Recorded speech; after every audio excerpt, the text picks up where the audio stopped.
অনেক দিন পর অন্থন বানিয়েছি চিংড়ি মাছ দিয়ে আর সেই সাথে স্যুপটাও রেখেছি। আজকে ঝটপট এই মজাদার চিংড়ি মাছের অন্থনের রেসিপিটা শেয়ার করছি।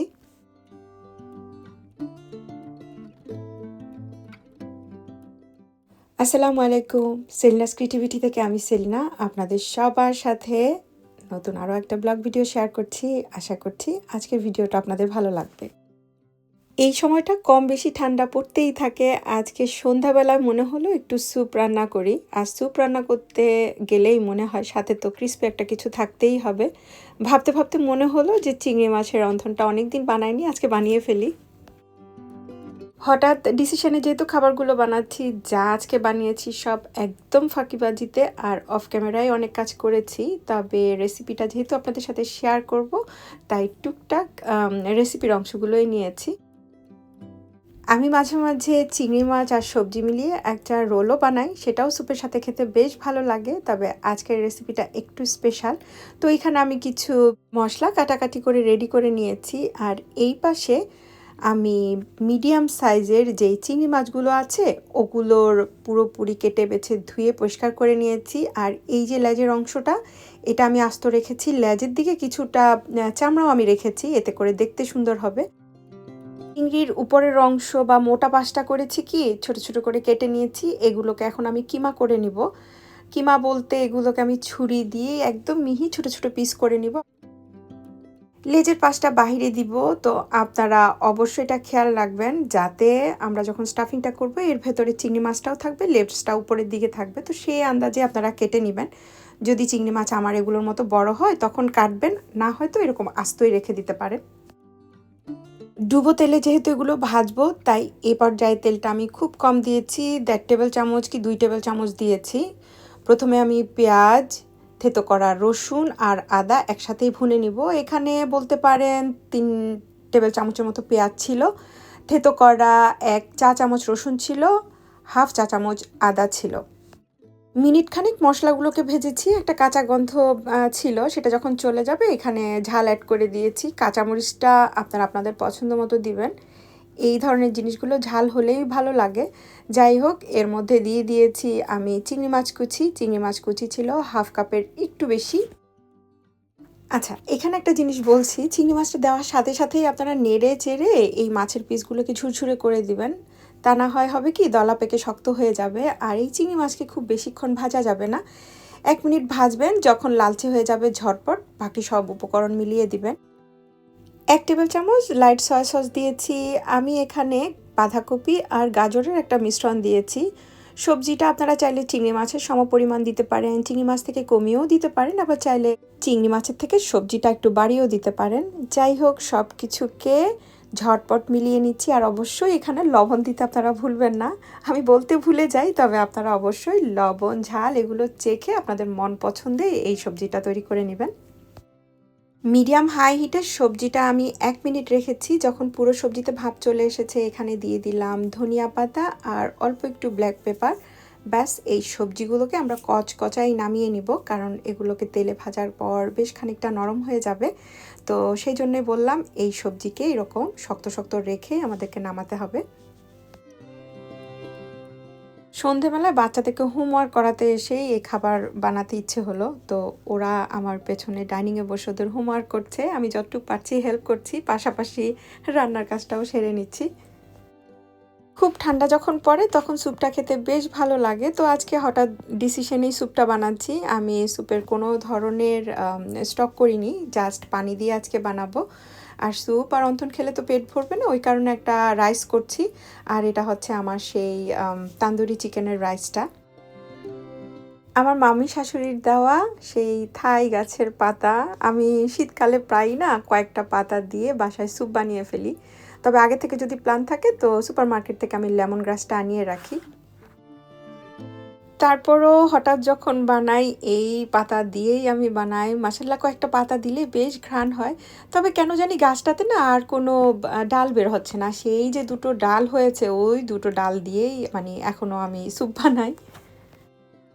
যেহেতু পানি দিয়ে আজ স্যুপটা বানাচ্ছি তাই চিকেনটা বেশি করে দিয়েছি আর চিংড়ি মাছও দিচ্ছি না, কারণ অন্থটা যেহেতু চিংড়ি মাছের হচ্ছে। আর এদিক থেকে আমার রাইসটাও হয়ে গেছে। তান্দুরি চিকেনের রাইসের রেসিপিটা আপনারা আমার রান্নার চ্যানেল সেলিনাস কিচেনে পেয়ে যাবেন। সেখানে এই ধরনের আরও বেশ কিছু রেসিপি আছে। যাদের এই খাবারগুলো ভালো লাগে তারা চাইলে আমার রান্নার চ্যানেলটা ঘুরে আসতে পারেন। অন্থনের রিল শেয়ার করেছিলাম ফেসবুকে, অনেক আপুই মেসেজ করেছেন আমি কোন শীটটা ব্যবহার করি প্যাকেটটা দেখানোর জন্য। তো এখানে প্যাকেটটা দেখিয়ে দিয়েছি, অনেকে বলেছেন এই প্যাকেটগুলো হালাল না। আজকে আমি প্যাকেটটা আপনাদেরকে দেখিয়ে দিয়েছি, আর প্যাকেটের উপরের হালাল সাইনটাও আপনারা স্পষ্ট দেখতে পাচ্ছেন। তবে আপনারা যে কোনো জিনিস যখন কিনবেন ইনগ্রিডিয়েন্টসটা চেক করবেন, সেখানে তো স্পষ্ট লেখা থাকে আসলে রেড ওয়াইন আছে কি না। যাই হোক, আমি এখানে বড় যেই শিটগুলো আছে সেগুলো ব্যবহার করছি।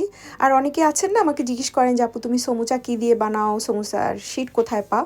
মূলত আমি এই শিটটাই নিয়ে আসি বেশিরভাগ সময়। তো আমার পছন্দ মতো আমি বড় সমুচা বা ছোট সমুচা ওরকম সাইজ করে করে নিজেই কেটে নেই। আজকে আমি 6x6 করে এই শিটগুলোকে কেটে নিয়েছি, আর মোড়ানোর জন্য চিকন চিকন করে কিছু ফিতাও কেটে নিয়েছি। আর এদিক থেকে অফ ক্যামেরায় চিংড়ি মাছের লেজে আমি 1 টেবিল চামচ লাইট সয়া সস আর কিছুটা লবণ দিয়ে মেখে রেখেছিলাম।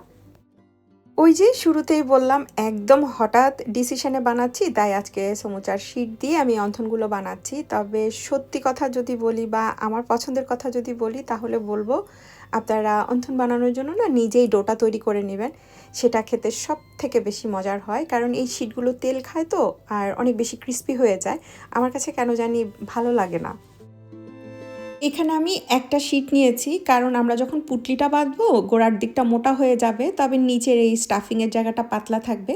সেই কারণে সাইড থেকে বেঁচে যাওয়া ছোট ছোট টুকরো দিয়ে আমি স্টাফিংয়ের জায়গাটা একটু ভারী করে দিয়েছি। আর এই যে দেখেন ফোল্ডিংটা আমি কেমনে করছি সেটা আসলে আপনাদেরকে দেখেই বুঝে নিতে হবে। এই যে পুটলির জায়গাটা এটা খুব বেশি মোটা রাখা যাবে না, তাহলে শেপটা দেখতে সুন্দর হবে না। আর অবশ্যই চিংড়ির লেজটা যাতে পর্যাপ্ত পরিমাণে উপরের দিকে উঠে থাকে সেটাও খেয়াল রাখতে হবে, কারণ ভাজির পর না চিংড়ি মাছের লেজটা লালচে হয়ে যায় বা লাল হয়ে যায়, দেখতে বেশ ভালোই লাগে। এই ভাঁজটা কয়েকভাবেই আপনারা দিতে পারবেন, তবে শুরুর ভাঁজটা কঠিন মনে হলে আপনারা আরেকটা কাজও করতে পারেন। প্রথমে পুটলিটাকে রেডি করে হাতে তুলে নিতে পারেন। এরপর গুছি বাঁধার পর বা গুছির কুচিগুলো ঠিক করে নেওয়ার পর তারপরেও চিংড়ি মাছটা অ্যাড করতে পারেন। মানে আপনাদের যেভাবে সুবিধা হয় আপনারা আপনাদের মতো করেই করে নেবেন কাজটা। তবে যে যেভাবেই করেন না কেন এই যে কুচিগুলো এগুলোকে একটু সুন্দর করে দেওয়ার চেষ্টা করবেন। মানে মুঠে তুলে নেওয়ার পর বা হাতে তুলে নেওয়ার পর কুচিগুলো সুন্দর করে বসিয়ে এরপর আপনারা এই যে ফিতাটা এটা সেট করে নেবেন। এই যে ডিজাইনটা করলাম দেখতে একটু ভিন্ন রকম, টেবিলে দিলেও বেশ ভালো লাগে আর সবার চোখেও লাগবে। তো আপনারা চাইলে চিংড়ি মাছ ছাড়া কিমা কিংবা চিকেন কিমা এগুলো দিয়েও করতে পারবেন। তবে চিংড়ি মাছ দিয়ে করেছি সেই কারণেই আমি লেজটা উপরে তুলে দিয়েছি। আর এর মানে এই না যে চিংড়ি ছাড়া অন্য কোনো কিছু দিয়ে এই অন্থনটা বানানো যাবে না।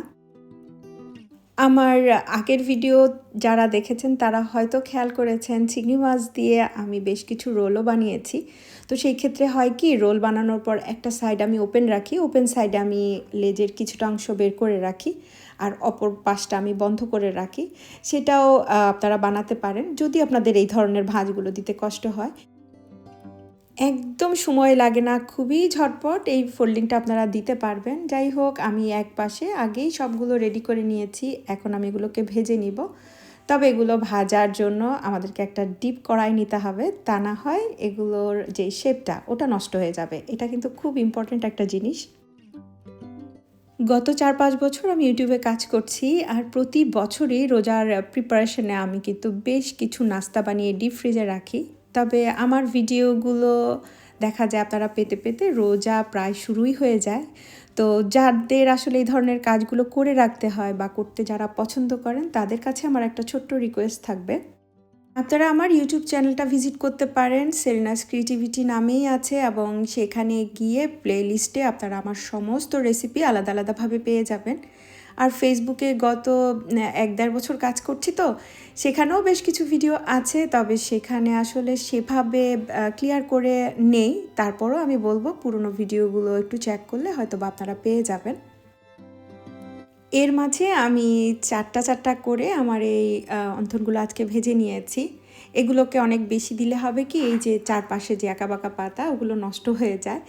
আর দেখতেই পাচ্ছেন এই সমুচা শীটে করাতে এগুলো বেশ তেল খেয়েছে, যেটা আমার কাছে একদমই ভালো লাগেনি।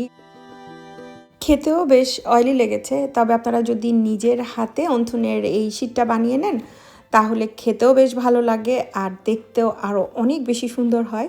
তো কিছু করার নেই, এই যে ঝটপট করতে পেরেছি বা অল্প কিছুক্ষণের মধ্যে রাতের খাবারটা তৈরি করতে পেরেছি বলতে পারেন, এই কারণেই আর কি রেডিমেড শীটটা দিয়ে বানানো।